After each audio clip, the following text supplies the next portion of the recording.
Hello everyone. Last lecture में हमने बात करी थी ऑटोमेशंस के बारे में और हमने ऑटोमेशंस की कुछ टेक्निक्स को समझा था और उस पे कैसे काम होना है हम उस चीज पे काम कर रहे थे। मेथड्स और उसके टेक्निक्स के बारे में डिस्कशन किया था। आपके सामने जो स्लाइड है उसके अंदर आपको चीजें दिख भी रही हैं। हम पिछले वीडियो में ये सारी चीजें डिस्कशन कर चुके हैं। तो हमारा जो आज का वीडियो है ये है हमारा कि हम इसमें सब कौन सा टूल यूज करने वाले हैं। आज हम जो पढ़ने वाले हैं हमारा नेक्स्ट जो टूल है वो है पीएलसी। तो हम पीएलसी के बारे में डिस्कशन करते हैं कि पीएलसी क्या है, पीएलसी पे काम कैसे होता है और पीएलसी की प्रोग्रामिंग कैसे की जाती है। पर उस प्रोग्रामिंग को समझने से पहले आपको बेसिक स्ट्रक्चर ये समझना होगा कि काम कैसे किया जाता है एक पीएलसी पे। उससे पहले आपको किन किन बातों का ध्यान रखना है और किन किन चीजों का ध्यान रखना है वो चीजें आपको पता होनी चाहिए। तो ही आपको पीएलसी अच्छे से समझ में आएगी। तो थोड़ा सा हम हार्डवेयर के बारे में गो थ्रू होते हैं कि हार्डवेयर क्या है और हार्डवेयर पे काम कैसे होता है। तो नेक्स्ट स्लाइड के अकॉर्डिंग बात करें तो आज हम बात कर रहे हैं पीएलसी की। तो पीएलसी बेसिकली कुछ भी नहीं है, एक हार्डवेयर है। That's the full form of PLC is programmable logic controller device. एक ऐसा डिवाइस या एक ऐसी मशीन जो लॉजिक बेस्ड प्रोग्रामिंग पे काम करती है। और लॉजिक बेस्ड प्रोग्रामिंग पे काम करती है मतलब लॉजिक गेट्स के बिना आप कुछ भी यहाँ पर इम्प्लीमेंट नहीं कर सकते। तो आपको first of all logic gates की नॉलेज होनी चाहिए। नहीं है तो कोई बात नहीं है, हम इस वीडियो के अंदर सब चीजें डिटेल में स्टडी करने वाले हैं। आगे आने वाली पूरी जो सीरीज होगी वो इसी से रिलेटेड होगी। तो आपको घबराने की जरूरत नहीं है कि हमें लॉजिकल कंट्रोलर्स की प्रोग्रामिंग नहीं आती है, लॉजिक गेट्स हमें नहीं पता है। वो सारी चीजें हम बताएंगे यहाँ पर। बात करूं पीएलसी की तो पीएलसी को इंडस्ट्री के हिसाब से रिकमेंडेड किया गया है तीन कैटेगरीज। बेसिकली बात करा जाए तो तीन कैटेगरीज का कॉन्सेप्ट है। फर्स्ट ऑफ ऑल स्मॉल पीएलसीज है, ठीक है। स्मॉल पीएलसीज की बात करूं तो इसमें फर्स्ट ऑफ ऑल वो पीएलसी जो इंडस्ट्री के अंदर बहुत छोटे लेवल पर यूज होती हैं, जिनके अंदर फिक्स्ड इनपुट्स होते हैं और फिक्स्ड ही आउटपुट होते हैं। मतलब आप उन्हें अपनी नीड के हिसाब से ना एक्सटेंड कर सकते हो ना आप उनको घटा सकते हो। जितने आपको कंपनी ने रिक्वायर्ड इंफॉर्मेशन दी है आपको उतने ही इनपुट और उतने ही आउटपुट पे काम करना होगा। That's called first category. Second category में इंडस्ट्री के अंदर है मीडियम पीएलसीज या मॉड्यूलर पीएलसीज। मॉड्यूलर पीएलसीज का मतलब क्या है या मीडियम पीएलसीज का मतलब क्या है। आपके सामने यहाँ पे एक टर्मिनोलॉजी है मॉड्यूलर। मॉड्यूल का बेसिकली ये कॉन्सेप्ट है कि एक ऐसी टेक्निक जहां पर आप आईओस को बड़ा घटा सकते हो according to your need. That's called a modular machine. आपको कितने इनपुट की रिक्वायरमेंट है, कितने आउटपुट की रिक्वायरमेंट है, आप उस बेसिस पे सारा काम कर सकते हो। तो इंडस्ट्री में आपको मोस्टली जो चीजें देखने को मिलेंगी वो मॉड्यूलर पीएलसीज आपको ज्यादातर देखने को मिलेंगी, जिनको इजीली एक्सटेंड किया जाए according to the industry requirement कि वहां पर क्या रिक्वायरमेंट है, उस एप्लीकेशन को एक्सटेंड करना है कि नहीं करना है, ठीक है। थर्ड कैटेगरी हमारे पास जो है that's are large PLCs and direct PLCs. ये भी मॉड्यूलर पीएलसीज की तरह होती है पर ये थोड़े से हाई लेवल पे यूज होती है फॉर द इनपुट आउटपुट आपके पास बहुत ज्यादा है, बहुत बड़े लेवल पर इंडस्ट्री वर्क कर रही है तो वहां पर आपको रैक पीएलसीज देखने को मिलेंगे। मोस्टली इंडस्ट्री के अंदर मॉड्यूलर और रैक का ही कॉन्सेप्ट आपको देखने को मिलेगा। फिक्स्ड का नहीं। फिक्स्ड एक इतनी छोटी मशीन है कि आप उसमें हर चीज नहीं कर सकते जो चीज आप मॉड्यूलर और रैक पे कर सकते हो। तो ये तीन कैटेगरीज इंडस्ट्री के अकॉर्डिंग ब्रेक की गई हैं हार्डवेयर की। यहाँ पे बात करते हैं फिक्स पीएलसीज के बारे में, हम और डिटेल में जानते हैं। फिर हम मॉड्यूलर पीएलसीज के बारे में और डिटेल में समझेंगे एंड देन फिर हम बात करेंगे रैक पीएलसीज के बारे में कि रैक पीएलसीज बेसिकली क्या है।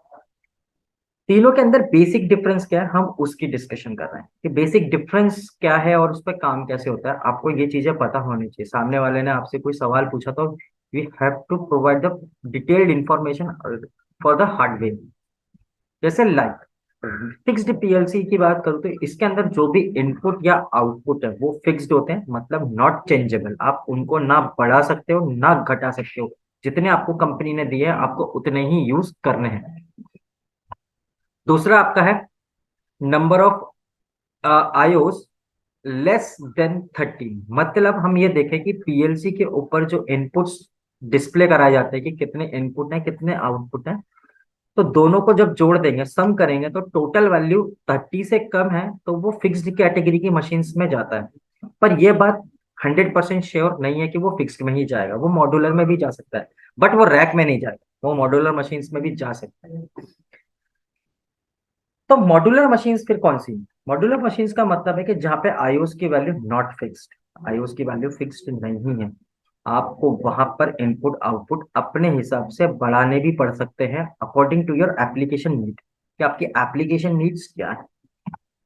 दूसरा सबसे इंपॉर्टेंट पार्ट है मॉड्यूलर का कि इसके अंदर जितने भी आईओस होंगे, तो जो इनपुट और आउटपुट आपको डिस्प्ले हो रहे हैं स्क्रीन पर, मशीन के ऊपर, उनका जो टोटल सम है वो 30 से ज्यादा है और 100 से कम है, तो वो बेसिकली मॉड्यूलर कैटेगरी के अंदर रखी जाती हैं।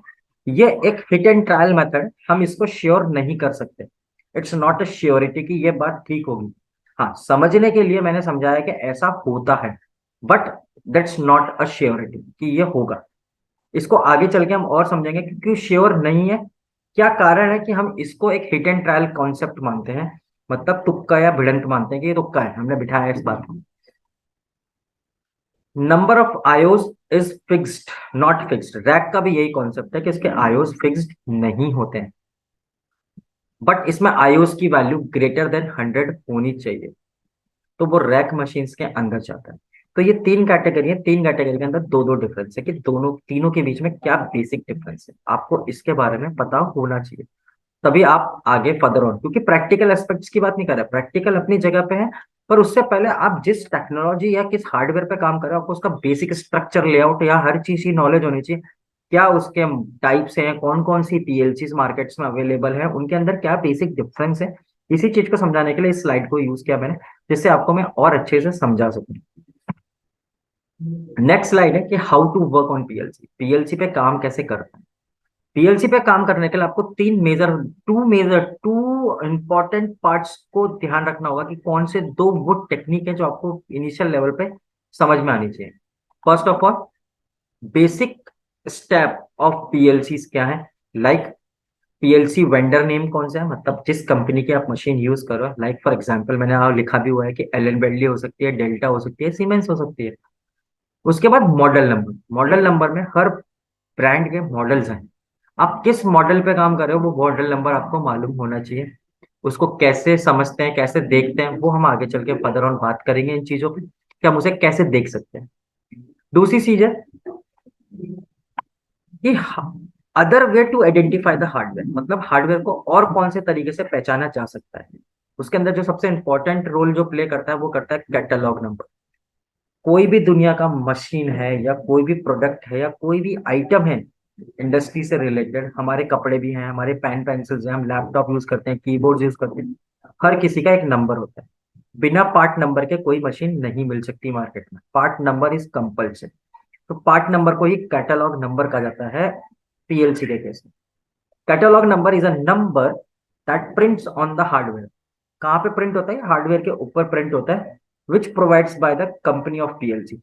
मतलब ये कौन प्रोवाइड कराता है? जो पीएलसी की कंपनीज है, लाइक एलन बेडली है, सीमेंस है, डेल्टा है, ये आपको प्रोवाइड कराते हैं कि इनके कैटलॉग नंबर्स क्या हैं, क्योंकि जो भी एडिशनल पार्ट इसमें लगेगा वो इस नंबर के बेसिस पे लगेगा, क्योंकि नंबर मैच होगा तो ही पार्ट मिलता है, नहीं तो पार्ट नहीं मिलता बाहर मार्केट में।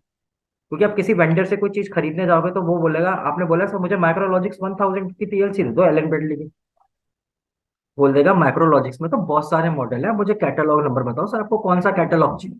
तो कैटलॉग नंबर पता होगा तो ही आप एग्जैक्टली माल परचेज कर सकते हो मार्केट से, तो आपको पता होना चाहिए।